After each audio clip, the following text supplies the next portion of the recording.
दोस्तों नमस्कार, जय Shri Ram. Welcome back to own channel Investorshala. This video is regarding the latest notification issued by Ramakrishna forgings limited. Company की तरफ से जो लेटेस्ट मीडिया अनाउंसमेंट है, आइए हम उसको स्टडी करते हैं, साथ में फटाफट कंपनी के फंडामेंटल्स एंड चार्ट पैटर्न की एक तरफ। ये है कंपनी के वेबसाइट।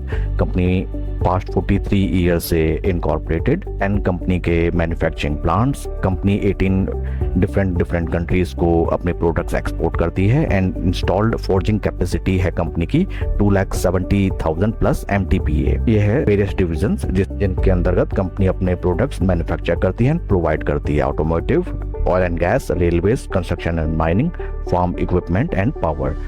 ये है कंपनी की तरफ से लेटेस्ट नोटिफिकेशन। आज की डेट का नोटिफिकेशन है। डेट इज 24 सितंबर 2025। लेट इवनिंग का ये नोटिफिकेशन है। आइए इसको हम स्टडी करते हैं। This information is regarding creation of pledge of 1 lakh equity shares of face value ₹2।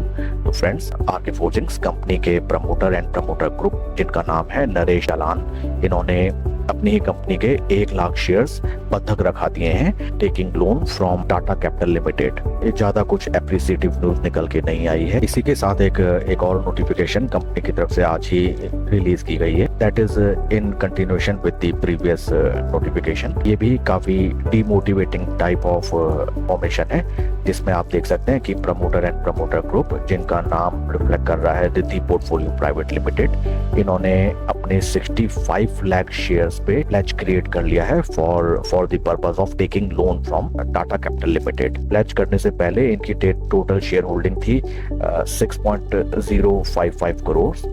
45 lakh shares already इन्होंने प्लेज पे रखे हुए हैं और आज 24 सितंबर 2025 को इन्होंने 65 लाख और शेयर्स इन्होंने प्लेज रखा दिए।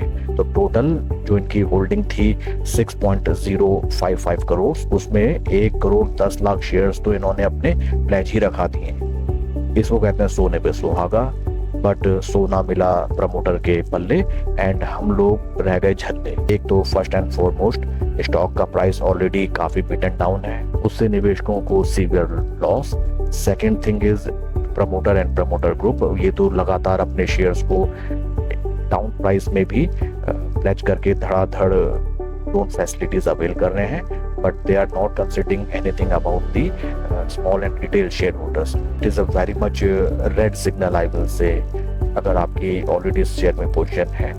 जब प्रमोटर अपनी कंपनी के शेयर्स को ऑन रेगुलर बेसिस प्लेज करने लग जाते हैं और वो भी काफी गिरे हुए रेट्स में, काफी डाउनवर्ड रेट्स में, तो उसे हमें समझ जाना चाहिए कि एटलीस्ट हाल फिलहाल तो इस स्टॉक में हमें निवेशित नहीं रहना चाहिए या फिर नया पैसा हमें इस स्टॉक में नहीं लगाना चाहिए।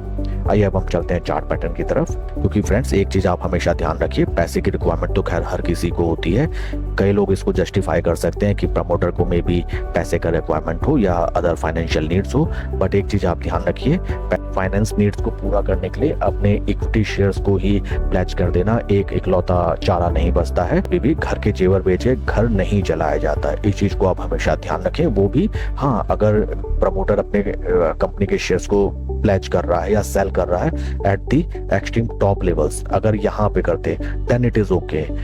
उनके जो शेयर प्राइस है लाइफ टाइम हाई पे चल रहे हैं, वहां पे उनको अच्छा पैसा दिखाई दिया, उन्होंने प्लेज रख के या फिर उन्होंने सेल करके स्टॉक से निकले, स्लो एंड स्टडी, या अपने फाइनेंशियल नीड्स को पूरा किया। बट स्टॉक अगर आप देखें परसेंटेज टर्म वाइज लगभग 47% डाउन है, और इतने डाउनवर्ड रेट्स में भी अगर वो लगातार अपने शेयर प्लेज कर रहे हैं तो that is a warning signal. ये है वीकली टाइम फ्रेम। स्टॉक अपने 200 वीकली मूविंग एवरेज के ऊपर, but 20 and 50 week moving average के काफी नीचे, एंड 20-50 मूविंग एवरेजेस के बीच का जो आप गैप देख रहे हैं, ये ह्यूज गैप है।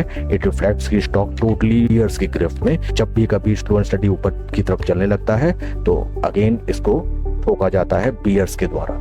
अब हम चलते हैं डेली टाइम फ्रेम में। This is the daily time frame. Friends देखिए, स्टॉक मार्केट में पैसा कमाना कोई बहुत ही ज्यादा टिपिकल काम है, कोई रॉकेट साइंस की बात नहीं है। कोई भी अगर इस स्टॉक के चार्ट पैटर्न या टेक्निकल पैटर्न्स को अगर देखता तो तुरंत बता देता। देखिए, स्टॉक कभी भी अपने 200 डे मूविंग एवरेज के नजदीक तो छोड़िए, उसको कभी टच भी नहीं कर पाया। ये देखिए, और इसके बीच का जो गैप है कितना ह्यूज है, उसी से आपको मालूम चलता है कि राइट नाउ तो इसमें नया पैसा डालना नहीं बनता। ये सिचुएशन आपकी चली आ रही है लगभग अगर हम टाइम पीरियड देखें, लगभग ये 2025 के शुरुआत से ही ऐसा है कि स्टॉक कभी भी अपने 200 डे मूविंग एवरेज को टच भी नहीं कर सका। तो ये चीज़ तो कम से कम हम देख सकते थे इस स्टॉक में पैसा लगाने से पहले। हाल फिलहाल अगर हम देखें, इसमें कोई भी नई पोजीशन तो बनाना बनता ही नहीं है। Out of sight out of mind. कभी भी स्टॉक अगर अपने 100 डे मूविंग एवरेज जो कि निकल के आता है 710 रुपए, उसके ऊपर अगर चलेगा तो उस समय हम सोचेंगे हमको कैसा लगता है कैसा नहीं लगता। इससे स्टॉक मार्केट में कोई फर्क नहीं पड़ता। मेन चीज है पैसा बनना चाहिए। एंड राइट नाउ स्टॉक बेहद ज़्यादा बेयरिश ट्रेंड में है। इससे एंड प्रमोटर्स भी स्लो एंड स्टडी अपने स्टॉक्स को प्लेज करके फाइनेंशियल नीड्स पूरी कर रहे हैं। तो इस स्टॉक में आपको ध्यान रखने की ज़रूरत, अगर एग्जिस्टिंग आपकी पोजीशन है तो कभी भी कोई ग्रेजुअल मार्केट रैली आती है उसको आप यूज़ करके स्टॉप लॉस में अपना स्टॉक निकालें। पर एक से एक बढ़िया स्टॉक बढ़िया वैल्यूएशन में राइट नाउ अवेलेबल हैं जो कि ऊपर की तरफ नए नए ब्रेकआउट्स दे रहे हैं। तो हमेशा हमें भागते हुए घोड़े पे पैसा लगाना चाहिए, कभी लंगड़े घोड़े पे हमें पैसा नहीं लगाना चाहिए। And I am very much sorry to say, देखिए राइट नाउ ये जो शेयर है आरके फोर्जिंग्स लिमिटेड, भले ये कंपनी कितनी बढ़िया हो, but right now this stock is totally लंगड़ा घोड़ा इन स्टॉक मार्केट। कोई भी डिसीजन लेने से पहले आप अपने फाइनेंशियल एडवाइजर की सलाह लें। Please like and subscribe my channel. Thank you friends.